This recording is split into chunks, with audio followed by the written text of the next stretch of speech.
여러분 안녕하십니까? 2021년 신축년 새해가 밝았습니다. 코로나19로 그야말로 일상이 멈춘 2020년을 보내고 다시 새로운 한 해가 시작됐는데요. 다 함께 힘 모아 코로나를 잘 극복하는 한 해 되길 바라겠습니다. 먼저 첫 소식입니다. 올해부터 부동산 세금 부담이 늘고 증권거래 세금 부담은 줄어듭니다. 또 고등학교 전면 무상교육이 실시되는데요. 2021년 어떤 것들이 달라지는지 자세히 알아보겠습니다. 심다혜 기자입니다. 종합부동산세 세율이 올라갑니다. 주택가격에 따라 0.5에서 2.7% 부과되던 종부세가 0.6에서 3.0%로 오릅니다. 다주택자의 세금 부담은 더 커집니다. 최고 3.2%인 세율이 6.0%로 대폭 인상됩니다. 조정 대상 지역 다주택자의 경우 양도소득 세율도 늘어납니다. 2주택이면 기본 세율의 20%포인트를, 3주택은 30%포인트를 더해 과세하게 됩니다. 반면 증권거래세는 줄어듭니다. 코스피는 0.1%에서 0.08%로, 코스닥은 0.25%에서 0.23%로 낮아집니다. 고등학교 전면 무상교육이 실시됩니다. 현재는 고등학교 2, 3학년 학생들을 대상으로 하는데 1학년도 무상교육 대상에 포함됩니다. 입학금과 수업료, 교과서비 등을 지원받습니다. 학교에 인공지능 교육이 도입됩니다. 고등학교에는 2학기부터 진로선택 과목으로 인공지능 과목이 신설됩니다. 저소득층 가구 학생을 대상으로 하는 교육급여 지원 금액도 인상됩니다. 평균 24% 늘어납니다. 시간당 최저임금이 8,720원으로 인상됩니다. 8시간 근로 기준 1급은 약 7만 원, 주 40시간 기준 월급은 182만여 원입니다. 병사 봉급도 12.5% 오릅니다. 한 달 동안 병장은 약 60만 원, 상병은 약 55만 원을 받습니다.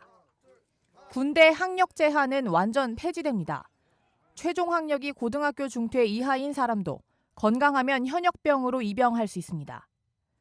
이 밖에도 4월부터 전국 도심의 일반도로 제한 속도는 시속 50km로 낮아지고 로트와일러 등 맹견을 키우는 사람은 책임보험에 의무적으로 가입해야 합니다.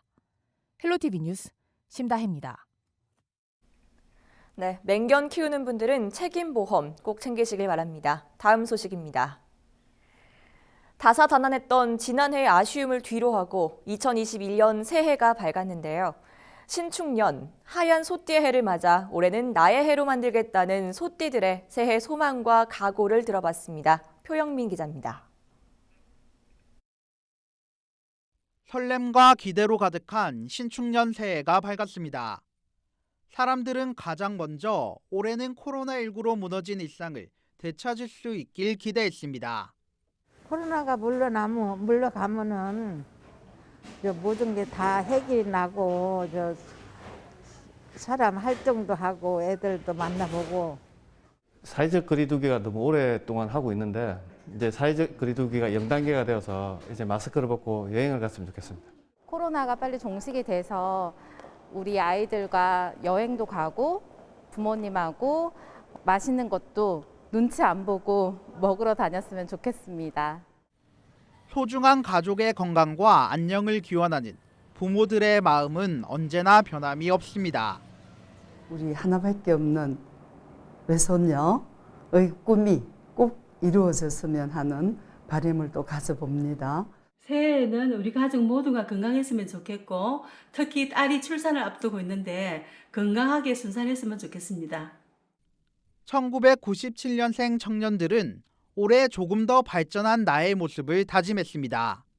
국가고시가 있기 때문에 이제 노력을 소처럼 이제 노력해서 좋은 결과가 있기를 이제 기대하고 있습니다. 2021년에는 이제 많은 분들이 직장에서 다시 좋은 소식이 있으시면 좋겠고요. 올해로 13살이 되는 어린이들도 자신이 가진 작은 소망과 다짐을 밝혀봅니다. 제가 좋아하는 축구팀이 이번에 1부 리그에서 2부 리그로 아쉽게 떨어졌는데 빨리 1부 리그로 올라갔으면 좋겠어요. 제가 좋아하는 글쓰기랑 그림 그리기 운동을 더욱더 열심히 노력해가지고 잘해보고 싶습니다. 전통적으로 소는 근병과 성실의 상징으로 여겨졌습니다. 올해는 소 같은 뚝심으로 모두의 바람과 소망이 이루어질 수 있기를 기대해 봅니다. 헬로티비 뉴스 표영민입니다. 소의 해를 맞아 송아지 경매장도 활기를 띠고 있습니다. 코로나19로 각 가정에서 소고기 수요가 늘면서 거래가 활발하다고 하는데요. 한우 농가들도 올해는 말 그대로 소의 해가 되길 바라면서 기대를 보이고 있습니다. 정선영 기자가 경매 현장을 다녀왔습니다. 충남 예산에 있는 송아지 경매장입니다. 이른 아침부터 소 울음소리로 활기가 넘칩니다. 시장에 나온 송아지는 300여 마리. 농민들은 원하는 가격에 좋은 소를 고르기 위해 꼼꼼하게 살펴보며 눈치 싸움에 들어갑니다. 경매가 시작되자 곳곳에서 가격 버튼을 누르는 손길이 분주해집니다. 29번 연수인에게 390만 원이 낙찰되었습니다. 치열한 입찰 전쟁에 소를 파는 사람도 사는 사람도 희비가 엇갈립니다.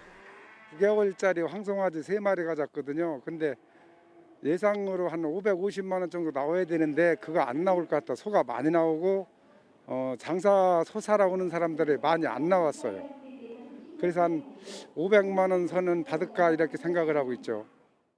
축산물 품질 평가원에 따르면 12월 전국 한우 산지 가격은 1kg에 평균 19,000원대로 전달보다 소폭 올랐습니다. 축산 농민들은 코로나19가 기세를 떨쳤던 지난 한 해를 돌아보며 다른 업종에 비해 타격이 덜했다고 말합니다. 식당 판매량은 줄었지만 가정에서 육류 소비가 늘어난 덕분에 산지 가격 변동이 크지 않았다는 분위기입니다. 코로나 때문에 어려운 점도 있는데 그래도 소금은 그냥 계속 유지는 잘 하고 있어요. 그리고 코로나도 좀 잠시 좀 빨리 좀 됐으면 좋겠고요.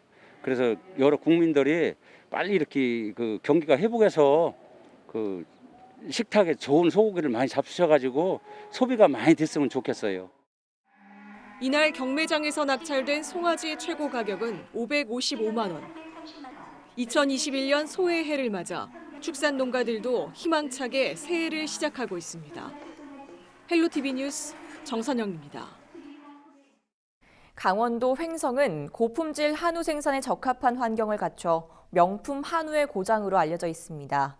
횡성에 가면 단순히 한우를 맛보는 데서 그치는 게 아니라 횡성 한우의 역사와 문화를 한 곳에서 모두 들여다볼 수 있다고 하는데요. 이다혜 기자가 강원도 횡성에 위치한 한우 체험관을 소개합니다. 강원도 산골의 맑은 공기와 깨끗한 풀을 먹고 자란 횡성 한우. 겨울에는 영하 20도, 여름에는 영상 40도에 이르는 기온차 때문에 부드러운 육질과 진한 향미를 자랑합니다. 횡성에서 사육되는 소는 모두 5만 6천 마리. 횡성군은 대한민국 대표 한우 고장입니다. 횡성 한우 브랜드뿐 아니라 한우를 활용한 3차, 4차 산업까지 활발하게 진행되고 있습니다. 1984년도에 횡성군 서원면에서 출시한 그 한우가 전국 챔피언 대회에서 챔피언을 먹었습니다. 그 소의 뿌리를 찾아가지고 횡성군에서는 힘찬이라는 이름을 지어서 그 정액을 따로 쓰게 되었습니다. 그 결과 횡성 한우가 가지고 있는 우수성이 확보가 되었고요. 그 중심에는 횡성 한우 체험관이 있습니다. 한우의 유래와 세계 다양한 소 품종을 접할 수 있는 전시 관람은 물론 떡갈비와 소시지, 피자 등 한우를 주 재료로 한 요리를 만들어 볼 수 있습니다. 소 뿔과 소 가죽을 활용한 공예품 제작은 체험관의 대표 프로그램입니다. 횡성 한우를 이용한 거는 여기밖에 없는 거죠. 횡성 한우가 건강하기 때문에 뿔도 역시 다른 지역보다는 더 좋은 질의 그런 뿔이 생산되고 있습니다. 어린이 관람객들에게는 한우 밥주기와 원앙소리 체험이 인기가 높습니다. 횡성 한우의 모든 것을 보고 배울 수 있는 횡성 한우 체험관은 지역 산업과 교육을 연계한 신개념 문화공간으로 각광받고 있습니다. 이 재료들을 우리 횡성에서 나는 횡성 한우로만 다 준비가 되어 있습니다. 횡성 한우의 모든 것을 활용해서 이 체험을 할 수 있도록 이 체험관에서 준비하고 있으니까 많이 오셔서 축산물로는 전국 최초로 생산지의 중요성을 인정받아 지리적 표시제가 도입된 횡성한우. 2021년 소띠 해를 맞아 횡성한우의 우수한 품질과 소를 활용한 다양한 산업이 다시 한번 조명받고 있습니다. 헬로티비 뉴스 이다희입니다. 12간지 가운데 두 번째를 의미하는 소는 농업에 있어 가장 필요한 존재였는데요. 소가 누워있는 모습을 닮았다는 제주도의 우도처럼 지명에도 많이 사용됐습니다. 전국에 있는 소 관련 지명을 박종호 기자가 정리했습니다. 소는 농업시대의 가장 큰 재산 가운데 하나였습니다. 사람을 위해 묵묵히 일하고 희생을 상징하는 소는 우리 일상생활에도 많은 부분을 차지하고 있습니다. 우유와 고기, 가죽 제품은 물론 아직도 일부 지역에서는 소를 이용한 농업을 이어오고 있습니다. 과거에는 24시간을 12개로 나눠 분류했는데 12간지 가운데 두 번째인 소는 새벽 1시부터 3시인 축시를 나타냅니다. 우리 조상들은 예부터 소를 근면, 풍요와 희생을 상징하는 동물로 여겼습니다. 또한 농사일을 돕는 매우 중요한 가축으로 농가의 가장 중요한 자산이기 때문에 부와 재산을 상징하기도 하였습니다.